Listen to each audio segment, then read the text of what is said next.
न्यायपालिका ऐसा लग रहा है कि जैसे हाथ पे हाथ रख करके बैठ गई और इस सोच में डूबी हुई हैं कि अब क्या न्यायपालिका के ऊपर ताला लगेगा, अब हमारा क्या होगा। आज वो इस गौर फिक्र में है क्योंकि आज तमाम न्यायपालिका के जो न्यायाधीश हैं वो इस बात को सोच रहे हैं क्योंकि अब जो फैसले हैं वो फैसले जिस तरीके से सरकारें ले रही हैं, प्रशासन ले रहा है, क्यों ना चिंता की जाए कि अब देश के अंदर जो हम जिसकी लोकतंत्र की दुहाई देते हैं वो लोकतंत्र तो खत्म हो गया। कोई आबाद करता है तो कोई बर्बाद करता है, वो हमें इस मुल्क से मिटाने की बात करता है।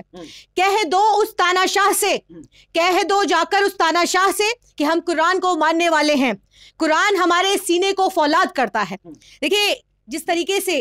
योगी आदित्यनाथ का बयान आता है कि नो कर्फ्यू नो दंगा, यूपी में सब चंगा। कितना चंगा है वो तो उत्तर प्रदेश की जनता जानती है, कितना असुरक्षित महसूस आज उत्तर प्रदेश के अंदर यूपी की आवाम कर रही है। वो यूपी की आवाम से अगर आप बातचीत करेंगे तो आपको एहसास होगा कि आज जिस तरीके से यूपी के अंदर गुंडा राज चल रहा है, जंगल राज चल रहा है, जिस तरीके से हमने ये देखा कि जिस राज्य की जिम्मेदारी थी कि जिस सुरक्षा प्रदान करने की, वहीं पर आपने ये देखा कि किस तरीके से पुलिस के घेरे के अंदर 2-3 अपराधी आए और ठाई ठाई करके चले गए। तो आप ये कहते हैं कि यूपी में नो कर्फ्यू नो दंगा। आप अगर कोई कर्फ्यू नहीं है तो मुझे ये बता दीजिए, पूछना चाहती हूं कि आप जिस तरीके से इंटरनेट सेवाएं बंद कराते हैं, कहीं कुछ अगर होता है आप फौरन इंटरनेट सेवाएं बंद करा देते हैं, तो ये किस तरीके के कर्फ्यू नहीं है? को मिट्टी में मिला रहे हैं तो सब करना पड़ेगा। तो देखिए आप सीधा सीधा कहिए ना। आप देखिए आप चुनावी भाषण में आप ये कहते हैं, इस बात को कहते हैं कि गर्मी निकालने की आप बात करते हैं, तो मुझे इस बात का आप बताइए कि जब इस एनकाउंटर के ऊपर जब सवाल उठ रहे थे, जब इस हत्या पर सवाल उठ रही थी, तो आप सीधा कह देते,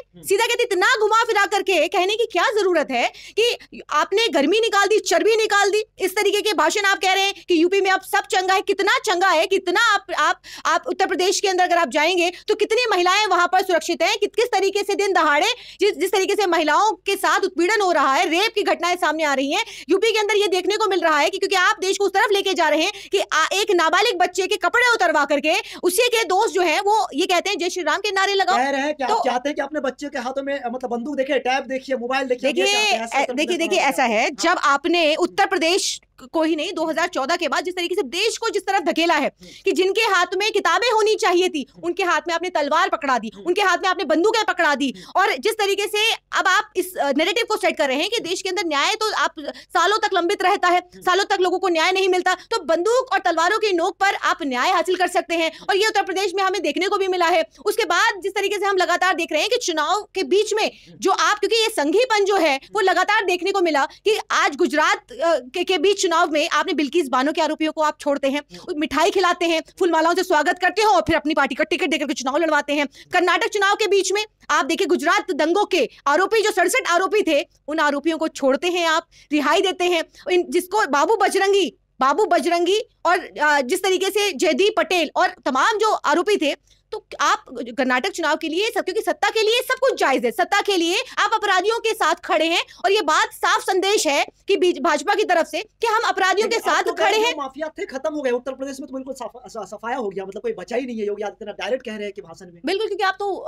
आप खुद इतने बड़े वाले गुंडे हैं, क्योंकि आप खुद मिट्टी में मिलाने की बात करते हैं। आप कहते हैं क्योंकि एक वर्ग को आप ये संदेश दे रहे हैं कि अब माफियाओं की खैर नहीं, जिस तरीके से आपका अपना जो नेशनल टेलीविजन है, जो जिसको हम गोदी मीडिया के नाम से जानते हैं, वो जिस तरीके की हेडलाइन चला रहा है, जिस तरीके की जो वो क्रोमा चलाता है, ये कहता है कि अब तो अतीक का अंत हो गया, अतीक का अंत हो गया। आप ये कहते हैं कि अब तो अतीक के बाद मुख्तार की बारी है। योगी ने अभी हिसाब करना शुरू किया है और इसमें लिखा है अप्रैल में अतीक, ए से अप्रैल में अतीक अहमद, मई में मुख्तार अंसारी। देखिएगा,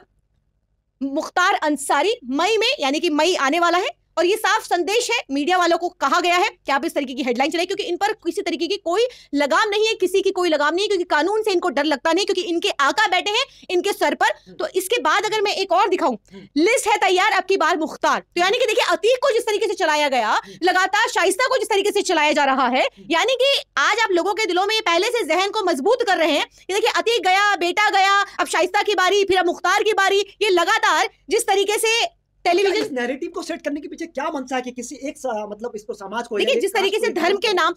पर मैंने तो एक लिस्ट बाकायदा दी थी उत्तर प्रदेश सरकार को, योगी आदित्यनाथ को मैंने लिस्ट दी थी जिसमें सबसे पहला नाम योगी आदित्यनाथ का था कि जिसके अंदर वो और माफियाओं की बात करते हैं, मिट्टी में मिलाने की बात करते हैं, गुंडा राज खत्म हो गया। यानी कि आप ये कहते हैं कि आपने गुंडा एक अतीक अहमद को मार करके, यानी कि 3 अतीक अहमद पैदा करके आप कहते हैं गुंडा राज खत्म कर दिया। एक मुस्लिम कम्युनिटी के किसी आपने माफिया या गैंगस्टर आप जिसको बता रहे हैं उसको खत्म करके आपने 3 और अपराधी नहीं पैदा कर दिए। तो आप किस तरीके का उत्तर प्रदेश बनाने जा रहे हैं, किस तरीके का उत्तर प्रदेश बना रहे हैं आप? आरफा जी, आप एक एडवोकेट हैं, जिस तरीके से मुख्यमंत्री ये कह रहे हैं कि हमने चर्बी निकाल दी, सब लगातार आरोप लग रहा है कि पुलिस कस्टडी में उनकी हत्या की गई है, तो इसको कैसे देखें? देखिए ये एक गैर संवैधानिक शब्द है जिस तरीके से ये कहा गया कि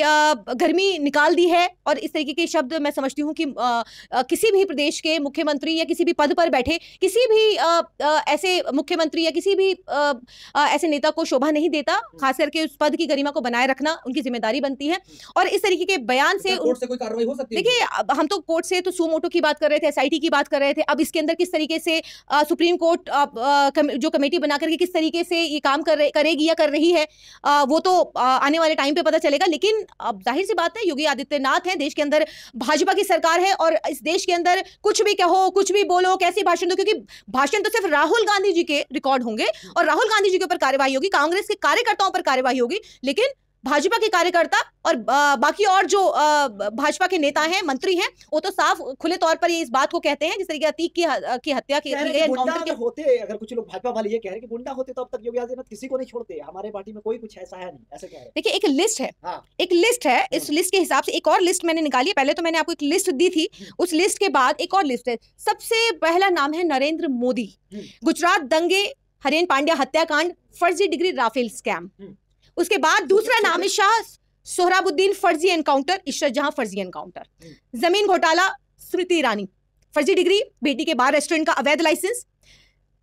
योगी आदित्यनाथ दंगे के आरोपी, हेट स्पीच देने का आरोप है, जल जीवन मिशन के अंदर भी। उसके बाद मैं आती हूं कुलदीप सेंगर, नाबालिग से रेप पीड़ित के घर वालों की हत्या, 10 साल जेल। हिमंता बिस्वा शारदा स्कैम और जल आपूर्ति घोटाले का मास्टरमाइंड है। शुभेंद्र अधिकारी हैं, शारदा स्कैम में शामिल है और नारदा स्कैम का कुख्यात आरोपी है। प्रज्ञा ठाकुर, याद होगा आप लोगों को, आतंकवाद में शामिल मालेगांव ब्लास्ट की मास्टरमाइंड रही हैं। आप कहते हैं कि आपने गुंडा राज खत्म कर दिया, माफिया खत्म कर दिए हैं। उसके बाद अगर हम बात करें, Bernard and Marak sex racket and अवैध विस्फोटक मामले में गिरफ्तार हुए, और टिंकू भार्गव आपराधिक पृष्ठभूमि, चांदी कारोबारी की गर्दन काटी थी।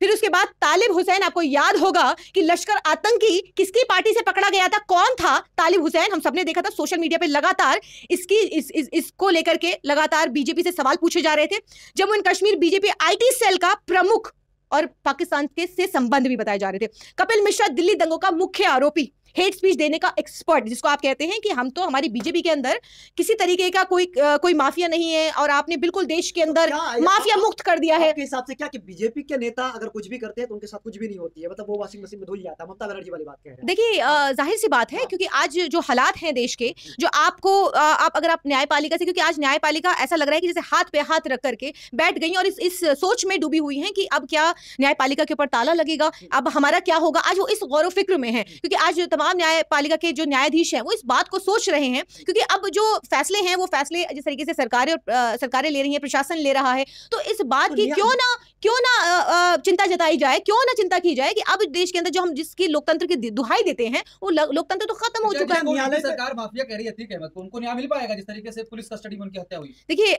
आप किससे न्याय की आप उम्मीद करेंगे? उन सरकारों से जो एक ही धर्म विशेष के बारे में और एक ही धर्म विशेष को टारगेट किए हुई है, उससे आप न्याय की उम्मीद अगर करते हैं तो मैं समझती हूं कि इससे बड़ा मजाक और कुछ नहीं हो सकता। उच्च स्तरीय जांच हो रही है उसकी। देखिए जी बिल्कुल, अब आप देखिए कि 15 अगस्त नजदीक है और वीरता पुरस्कार के लिए इन तमाम जितने भी अपराधी हैं उन तमाम अपराधियों को वीरता पुरस्कार से नवाजेंगे, और फिर उसके बाद जितने भी पुलिस वाले हैं जिनको सस्पेंड किया गया है उनको भी कोई ना कोई चक्र, कोई ना कोई पुरस्कार से सम्मानित किया ही जाएगा। क्योंकि देखिए इतना बड़ा कारनामा जो उन्होंने अंजाम दिया है, इतनी जो जिस तरीके से मुस्तैदी से पुलिस जो जिस तरीके से तैनात थी, तो देखिए उनको कुछ तो वीरता पुरस्कार बनता है। आपके हिसाब से न्यायालय पे भी कब्जा है किसी की। देखिए पूरी तरीके से